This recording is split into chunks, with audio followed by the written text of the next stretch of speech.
नमस्कार बच्चों, मैं अमित कुमार गुप्ता आप सभी का स्वागत करता हूं आपके official YouTube channel ISRO academy पर।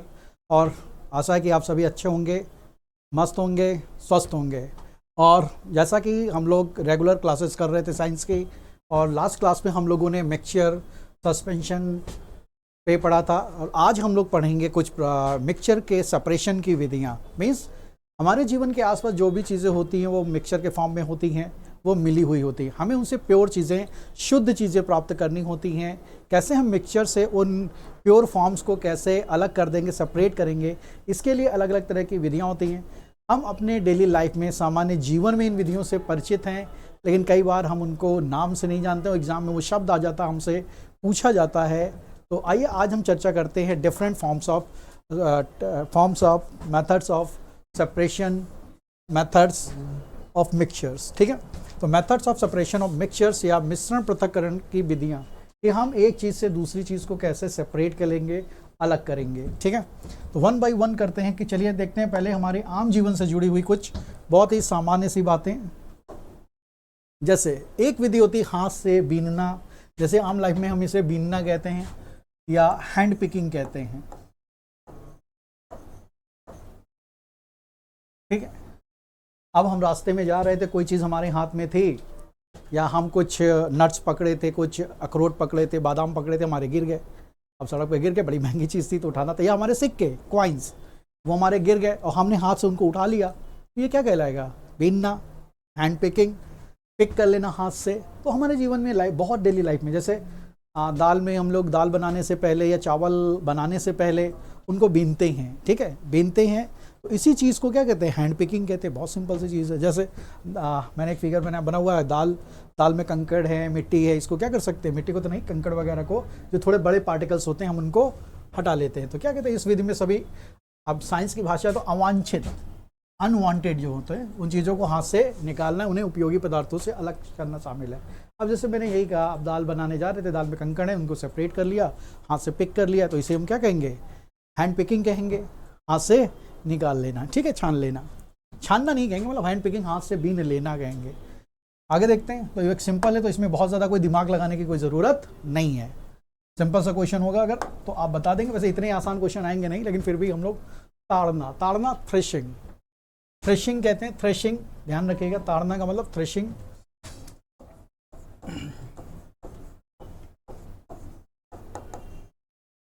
देखिए, पिछले कई समय से, और खासकर हमारा देश एक कृषि प्रधान देश है, एग्रीकल्चर ओरिएंटेड कंट्री है हम लोग। हमारी इकोनॉमी एग्रीकल्चर पे डिपेंड है, और हमारे देश में फसलों की कटाई, हर फसल बोई जाती है तो भाई पकने पर वो काटी भी जाती है।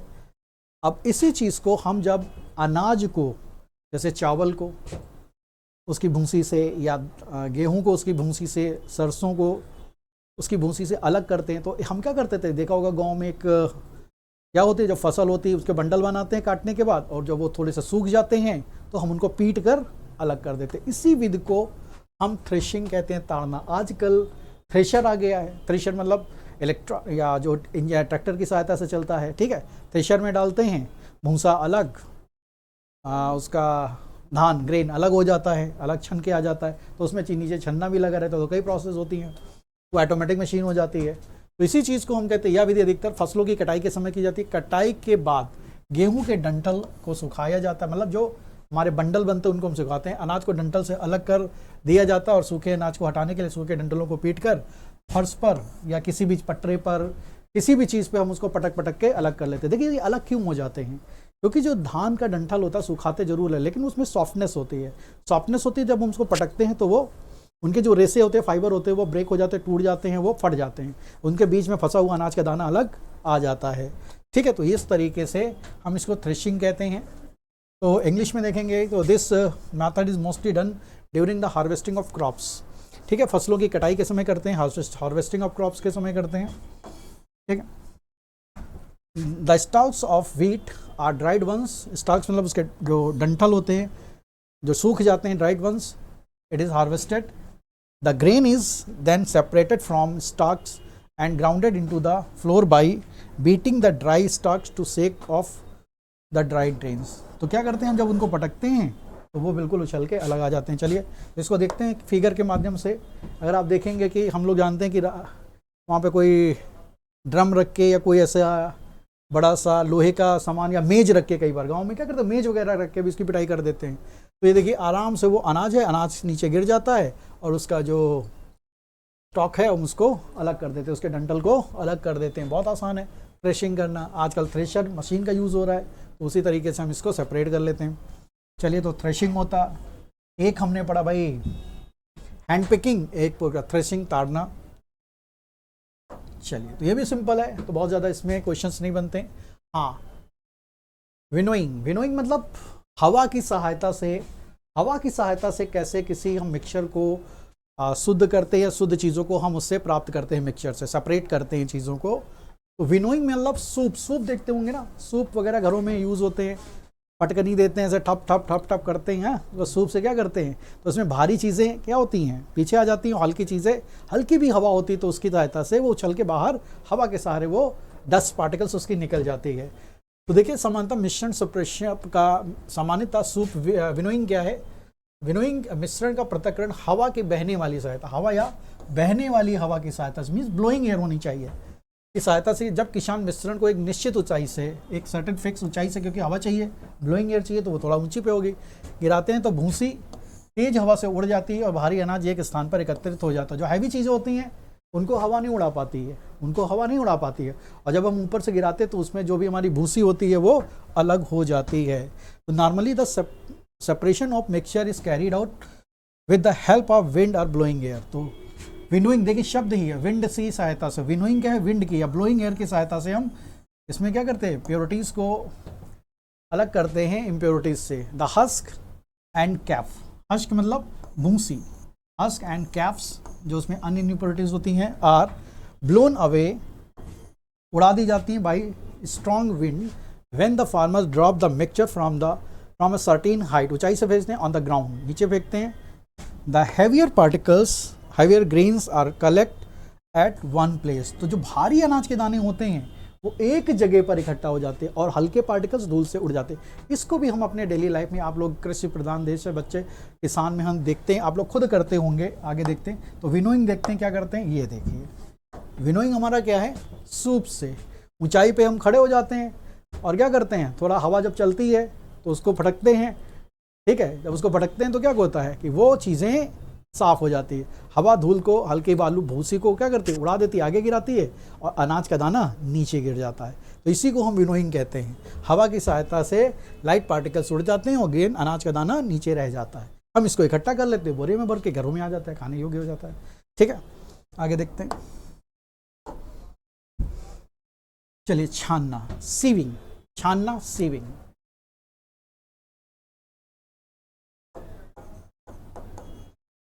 सीविंग, छानना, देखिए छानना, जैसे हम लोग डे बाय डे चाय बनाते हैं, सुबह सुबह उठ के, तो हम क्या करते हैं, चाय में बहुत सारी चीज़ें डालते हैं, अदरक डालते हैं, तुलसी पत्ती डालते हैं, कुछ लोग बहुत सारी चीज़ें डालते हैं, चीनी डाल देते हैं, वो तो सॉल्यूशन है, वो घुल जाती है तो हमें मीठी लगती है। अगर चीनी को भी छान देता तो वो तो सॉल्यूशन है, बहुत छोटे पार्टिकल होते हैं, वो अलग नहीं हो सकते। लेकिन चाय की पत्ती, अदरक का जो उसमें पेस्ट होता है वो सब अलग हो जाता है, तो छन्नी का प्रयोग करते हैं।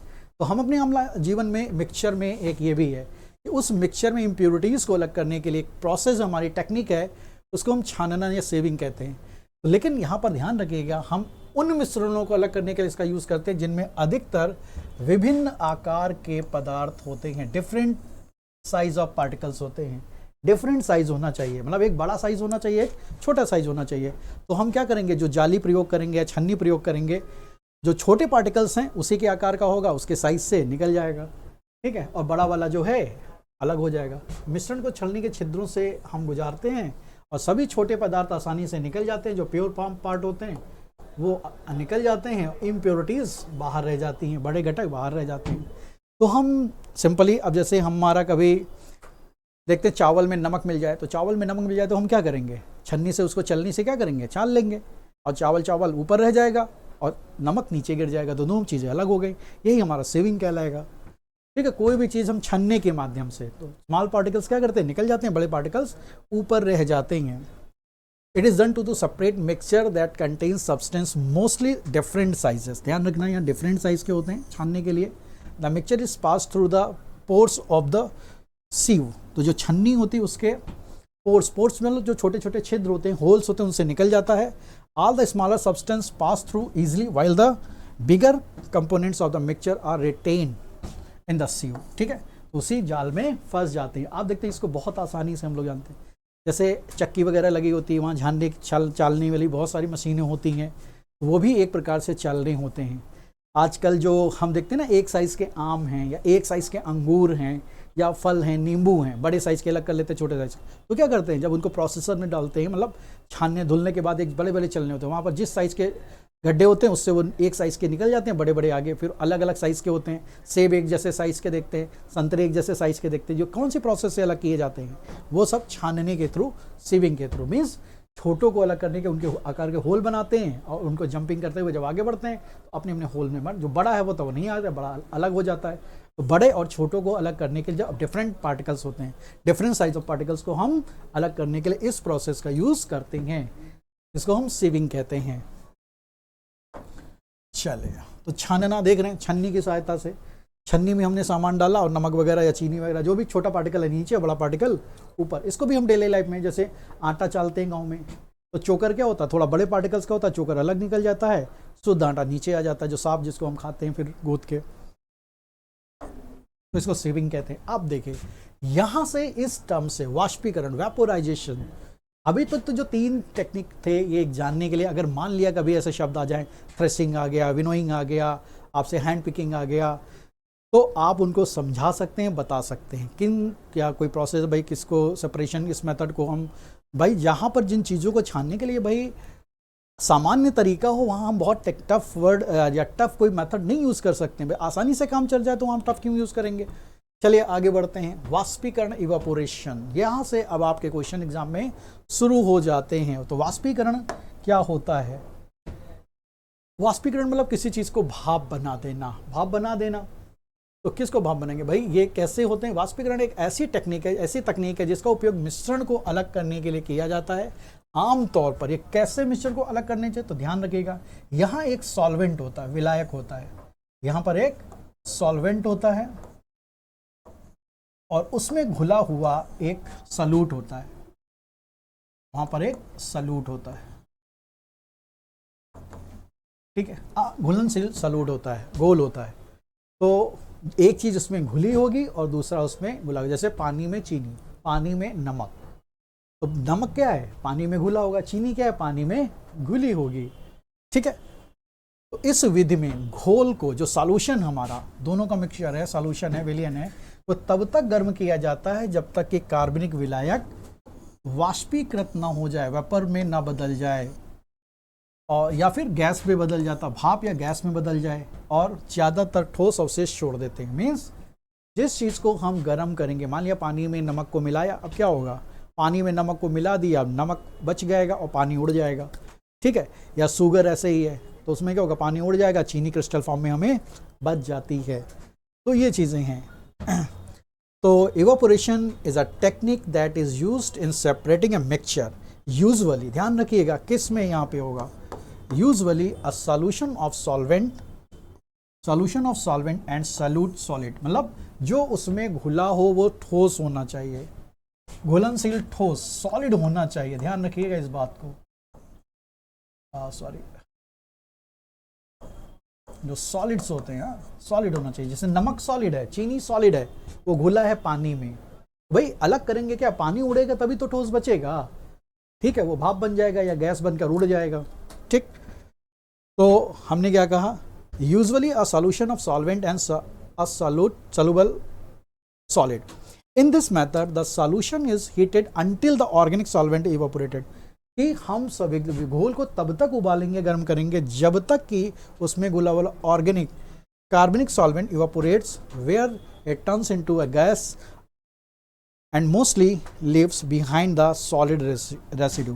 तो अवशेष क्या बच जाता है, सॉलिड अवशेष उसमें बच जाना चाहिए। तो ये चीज़ हमें ध्यान रखना। देखिए डेफिनीशन है, ये डेफिनीशन होगा तो हमें ध्यान रखिएगा। तो सिंपल सी चीज़ है। तो वाष्पीकरण की विधि से द्वारा हम किस चीज़ को सेपरेट कर सकते हैं, तो एक ठोस घुलनशील हो, मीन्स सॉलिड सॉल्यूट हो, और एक सॉल्वेंट में होना चाहिए। जैसे अभी मैं बता रहा हूँ, इसी को आगे समझते हैं, कुछ उदाहरण मैं दे देता हूँ।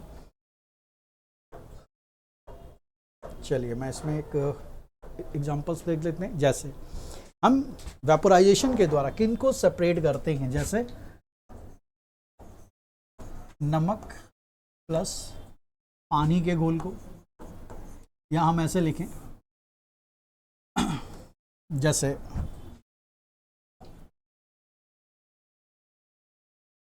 नमकीन जली विलयन से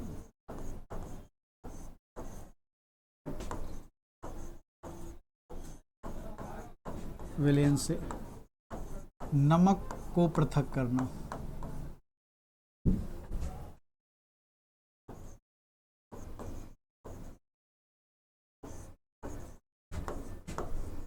to separate salt for aquatic salty solution, कि हम जब नमक को क्या करते हैं, जली विलयन से सेपरेट करते हैं, अलग करते हैं, तो वो हम क्या करेंगे, कौन सी प्रोसेस, वेपोराइजेशन या वाष्पीकरण के द्वारा। ऐसे ही चीनी के घोल से चीनी को अलग करना है तो क्या करेंगे भाई, चीनी का जली विलयन,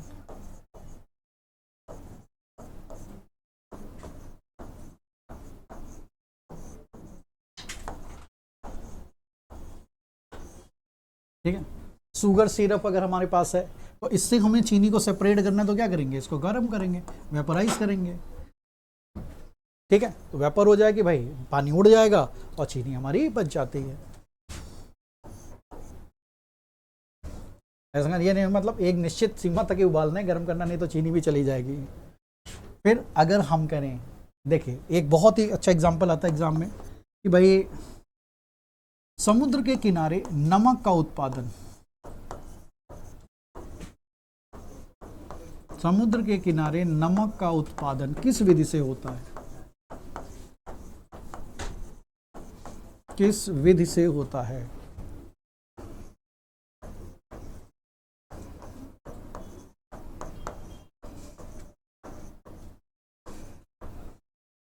किस विधि से होता है, तो by which process we produce salt on the sea, on the bank of sea. तो समुद्र के किनारे किस विधि से हम नमक का उदाहरण करें, तो ये भी वाष्पीकरण, वेपोराइजेशन।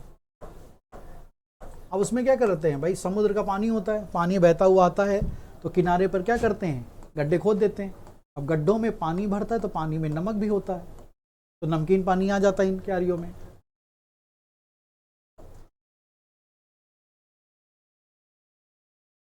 अब नमकीन पानी आ जाता है, गड्ढे से खोद देते हैं, क्यारियां खोद देते हैं, ठीक है। अब पानी भर गया, अब धीरे धीरे जब पानी हटा तो पीछे नमक को क्या होगा, सूर्य की गर्मी होती है, पानी उड़ जाता है, नमक बच जाता है, तो फ्री में नमक का प्रोडक्शन हो जाता है।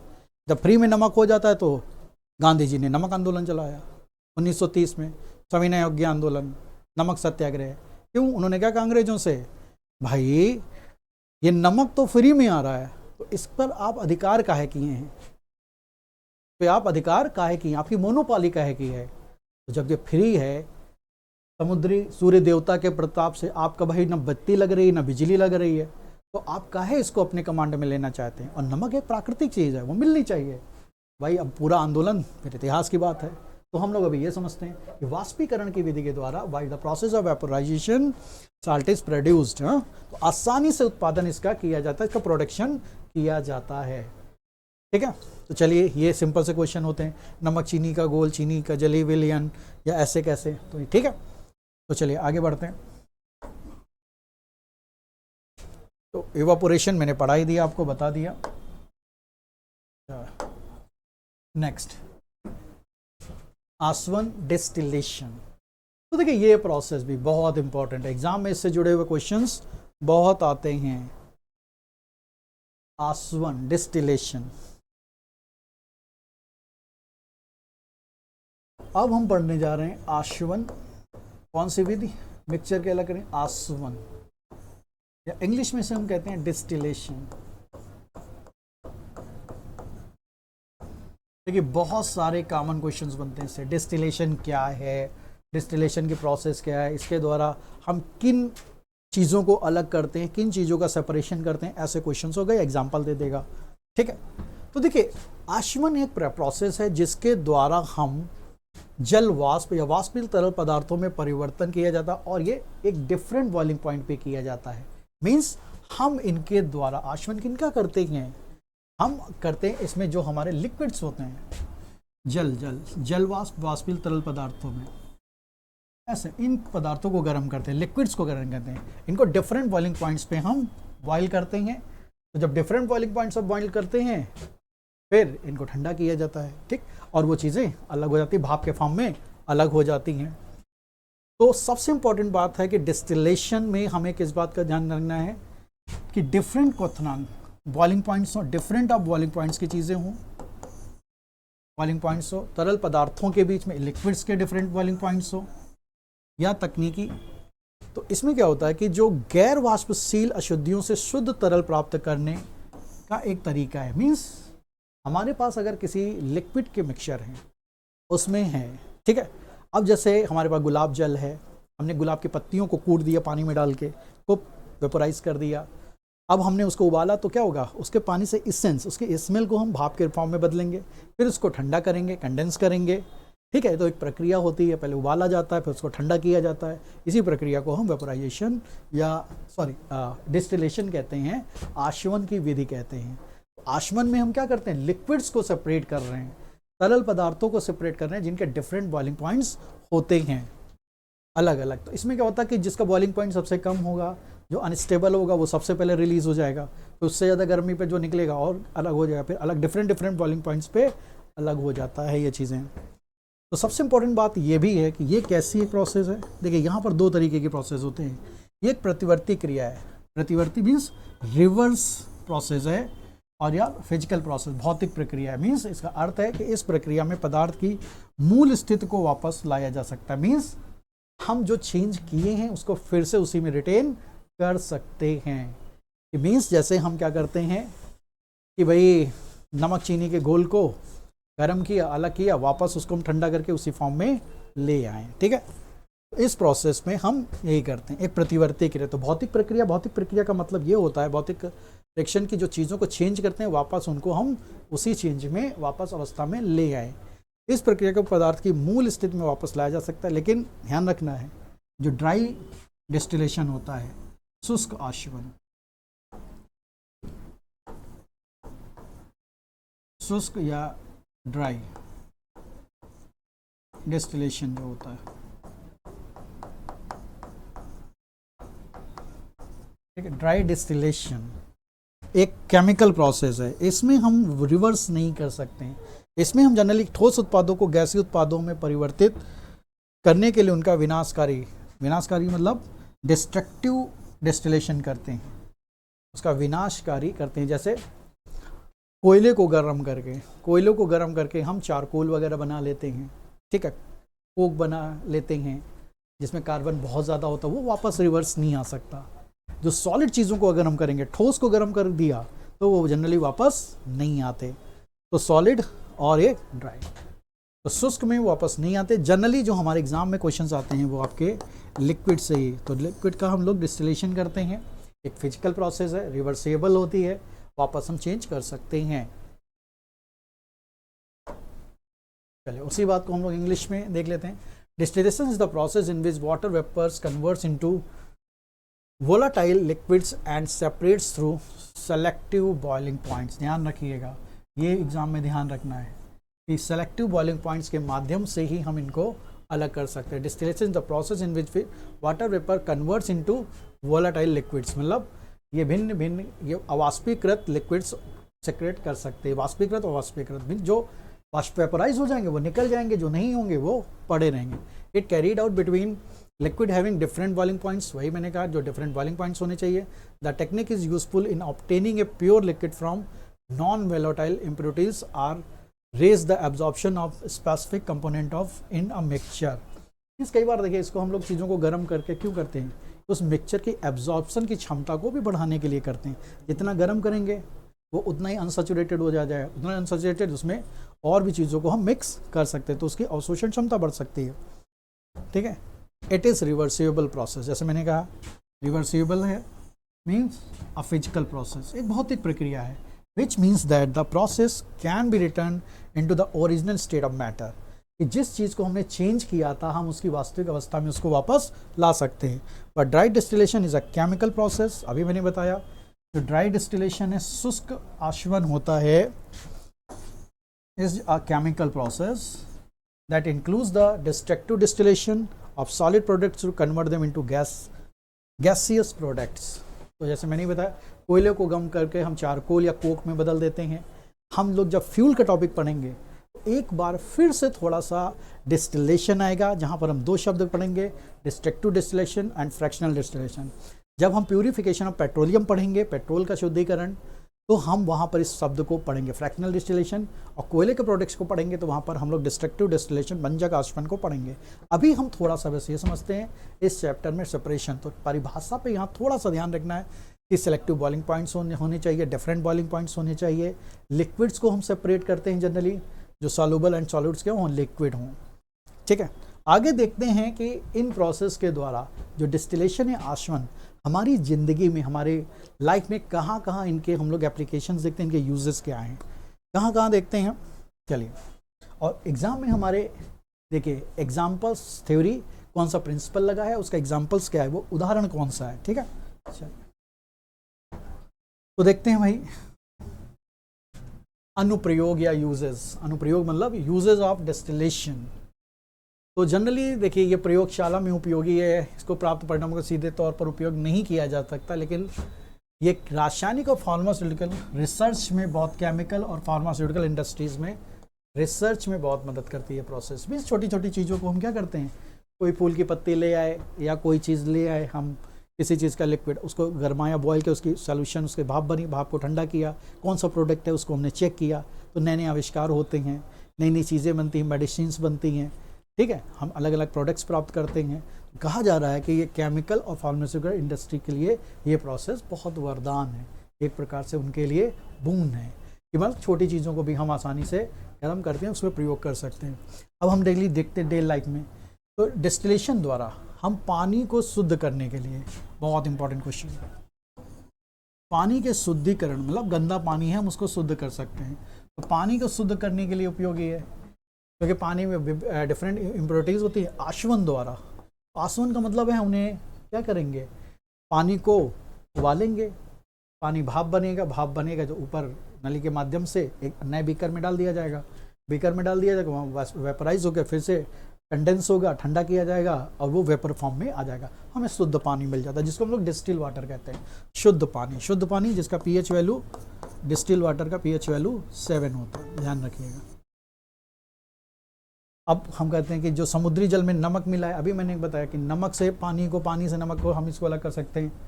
समुद्री जल से साफ पानी प्राप्त करने के लिए आशवन प्रक्रिया का यूज़ किया जाता है, पानी का शुद्धिकरण किया जाता है। अब उसमें नमक को अलग करना है, उसको हम अलग करते हैं, बॉईल करेंगे, डिस्टिल होगा, अलग किया जाएगा। तो पानी का शुद्धिकरण कौन सी प्रोसेस से हम लोग कर सकते हैं, डिस्टिलेशन प्रोसेस, आशवन। वेपराइज भी कर सकते हैं, लेकिन वेपराइज से क्या इम्पोर्टेंस, लेकिन इसमें क्योंकि स्टीम बनती है, भाप बनती है, इसलिए और भी डिस्टिल होगा। जैसे छोटे बच्चों का हम जब तैयार करते शिशु आहार, ठीक है, जैसे मील वगैरह तैयार करते हैं, अब छोटे बच्चों को क्या कह दिए थे, उनको शुद्ध जल, अशुद्ध जल मतलब डिस्टिल वाटर दिया जाए, उपयोग करते हैं, ठीक है, डिस्टिल वाटर। इसी तरीके से हमारी देखिए जो लोग रम, विस्की, शराब वगैरह पीते हैं, उनका भी तैयार प्रिपरेशन कैसे होता है, तो दारू की तैयारी या दारू का उत्पादन कौन सी विधि से होता है, आसवन, डिस्टिलेशन प्रोसेस, डिस्टिल किए जाते हैं।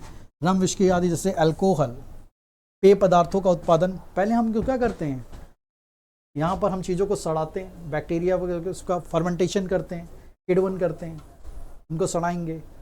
अब कोई भी चीज़ ले लिया, अच्छा बनाना है तो अंगूर सड़ा दिया, जौ सड़ा दिया, सड़ा चावल सड़ा दिया, जो भी मन हो वो सड़ा दीजिए, ठीक है। अब वो सड़ा देंगे तो उस पर ऐसे ही दारू बन जाएगी। संतरा से बना लिया, किसी भी चीज़ से, तो उसको क्या करेंगे, हम सड़ाएंगे, किण्वन करेंगे, फर्मेंटेशन करेंगे, फिर उसको डिस्टिल किया जाएगा, उसके वेपराइज से निकाल दिया जाएगा। जो फल और पशु सामग्री का मिश्रण होता है, जिसके परिणाम स्वरूप एथिल अल्कोहल, एथिल अल्कोहल मतलब इथाइल अल्कोहल, जो पीने योग्य शराब, तो पीने योग्य C2H5OH, ध्यान रखिएगा, ये हमारी शराब होती है, एथिल अल्कोहल। डिस्टिल, तो डिस्टिलेशन से वो तैयार होते हैं। तो जहाँ भी हमें, हाँ एक चीज़ और ध्यान रखिए एग्जाम पॉइंट से, जो डिस्टिल वाटर होता है शुद्ध वाटर होता है, इसमें कोई भी आयंस नहीं होते, पार्टिकल्स नहीं होते, इसलिए it is a bad conductor of electricity, ये विद्युत का कुचालक होता है। अशुद्ध जल, ठीक है, ध्यान रखिएगा, distil water is a bad conductor of electricity. चलिए, तो शराब वगैरह कैसे तैयार होती है?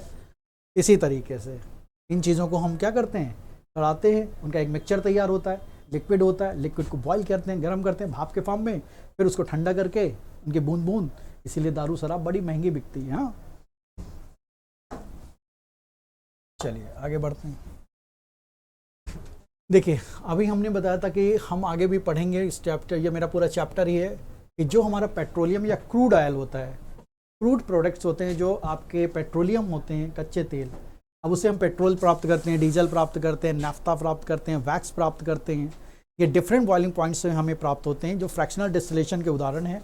इनको हम पूरा चैप्टर है, चलिए लिख लेते हैं फिर भी। तो पेट्रोल से हम पेट्रोलियम, कच्चा तेल मतलब क्रूड ऑयल, बहुत गंदा होता है पेट्रोल, हाँ, बदबूदार स्मेल करता है, ठीक है, उसमें सल्फर होता है, हाइड्रोकार्बन्स होते हैं, तो बड़ा स्मेल करते हैं जब बिल्कुल काला काला निकलता है।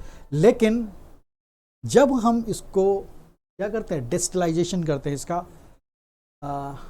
आसवन विधि से इसको शुद्ध करते हैं, फ्रैक्शनल डिस्टिलेशन करते हैं, तो डिफरेंट बॉइलिंग पॉइंट्स पे हमें डिफरेंट प्रोडक्ट्स प्राप्त होते हैं। गैसोलीन, गैसोलीन को हम लोग अमेरिका में गैसोलीन बोलते हैं, भारत में इसको पेट्रोल बोलते हैं, ठीक है, ठीक है। मोम, वैक्स, फ्यूल, ईंधन मतलब पेट्रोलियम, केरोसिन, ये सारी चीजें, चिकनाई वाला तेल, हाँ, लुब्रिकेंट्स, स्नेहक जिसको बोलते हैं, मोबिल ऑयल, हाँ, ठीक है। ये पूरा चैप्टर घबराना नहीं है, ये मैं पूरी प्रोसेस बताऊंगा आपको आगे। फिर हम लोग बात करते हैं, देखिए, अन्य अनुप्रयोग। आजकल हम जो परफ्यूम्स करते हैं ना, क्या चल रहा है, फॉग चल रहा है, डियो मारा, फुसफुस, हाँ, शर्ट उठा के कॉलर उठा के चल दिए घूमने, ये सब चीज़ें कैसे बनाई जाती हैं? कभी सोचा? बड़े आसानी से 99 का 2 ठो ले लिया। हाँ, ये कैसे बनता है? ये बनते हैं आपके डिस्टिलेशन प्रोसेस से, आशवन विधि के द्वारा। देखिए, आशवन मैंने फिर कहा, वेपराइजेशन होता है इसके द्वारा, बॉईल करते हैं चीज़ों को।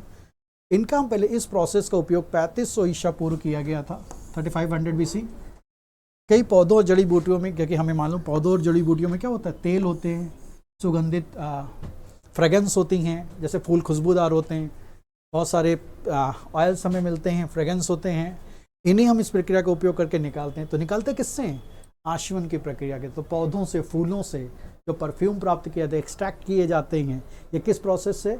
तो हम कहेंगे भाई डिस्टिलेशन द्वारा, ठीक है। इनको गर्म किया जाता है तो उसको वेपोराइजेशन कहेंगे, ठंडा किया जाएगा, इनको हम कंडेंसेशन कहेंगे। तो दोनों का प्रोसेस है आशवन, ठीक है। इसके लिए लेकिन हम सिंपल डिस्टिलेशन का यूज़ नहीं करते, स्टीम डिस्टिलेशन का यूज़ करते हैं, क्योंकि पौधे आसानी से जो उनके चीज़ें, तो इसको हम भाप आसवन, स्टीम डिस्टिलेशन के द्वारा बनाते हैं। आपसे केवल डिस्टिलेशन पूछेगा तो आप इतना परेशान नहीं होना है, ठीक है। चलिए, तो एसीटोन और मिथाइल एल्कोहल को, बहुत इंपॉर्टेंट क्वेश्चन। एसीटोन, एसीटोन जानते हैं, नेल पॉलिश में पड़ती है,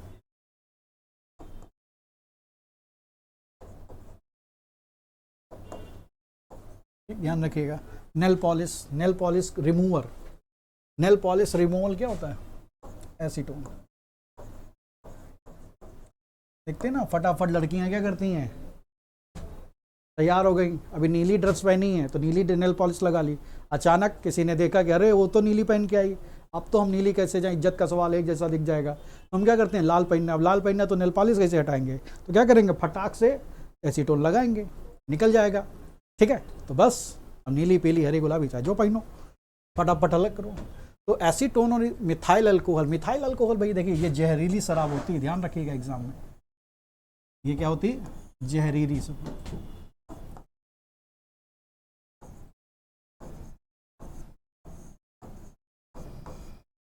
तो कहते हैं ना, पी के मर गए, एक जगह 25 तो लोग मर गए, अक्सर न्यूज़पेपर में आता है, जहरीली शराब पीकर मर गए। तो देखिए, जो वास्तव में पेय योग्य शराब है वो एथाइल अल्कोहल होती है।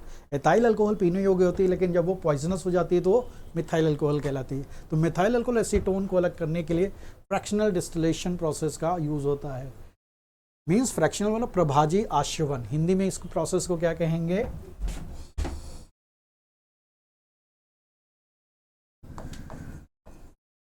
प्रभाजी आशवन की विधि, ठीक है। फ्रैक्शनल डिस्टिलेशन, अब देखिए वायु क्या है, एयर, एयर में बहुत सारी गैसें, नाइट्रोजन है, ऑक्सीजन है, कार्बन डाइऑक्साइड है, आर्गन गैस है। अब इन गैसों को हम कैसे अलग करें? इन गैसों को निकालने के लिए हम क्रायोजेनिक डिस्टिलेशन का यूज़ करते हैं, क्रायोजेनिक आशवन का यूज़ करते हैं। एक प्रकार का क्रायोजेनिक आशवन क्या है? एक प्रकार का जो हमारे इंजन्स होते हैं, इंजन क्रायोजेनिक इंजन्स होते हैं, कंप्रेशर पे काम करते हैं, ठीक है। तो वही तरीका है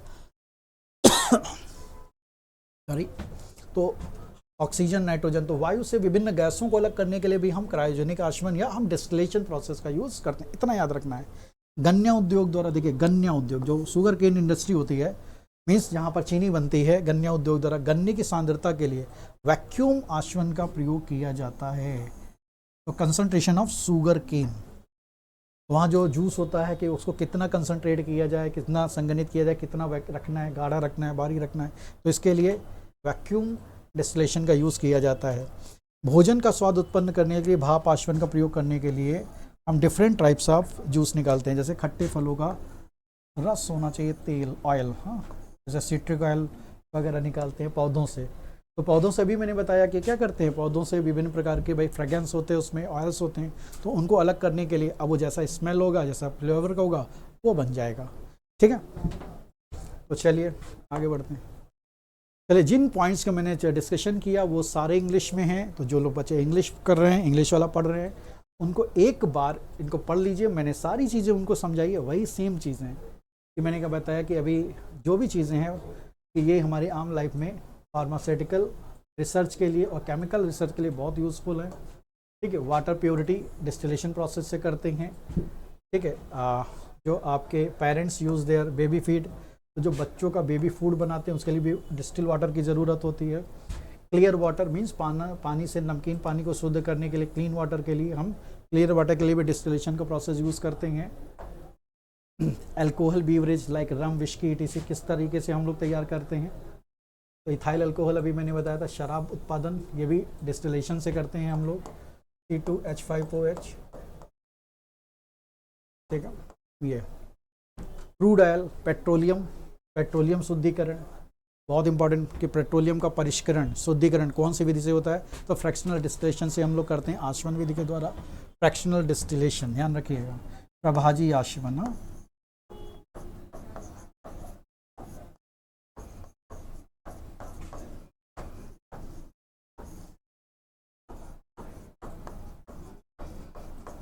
इसमें मैं पूरा चैप्टर लाऊंगा, तो घबराना नहीं है,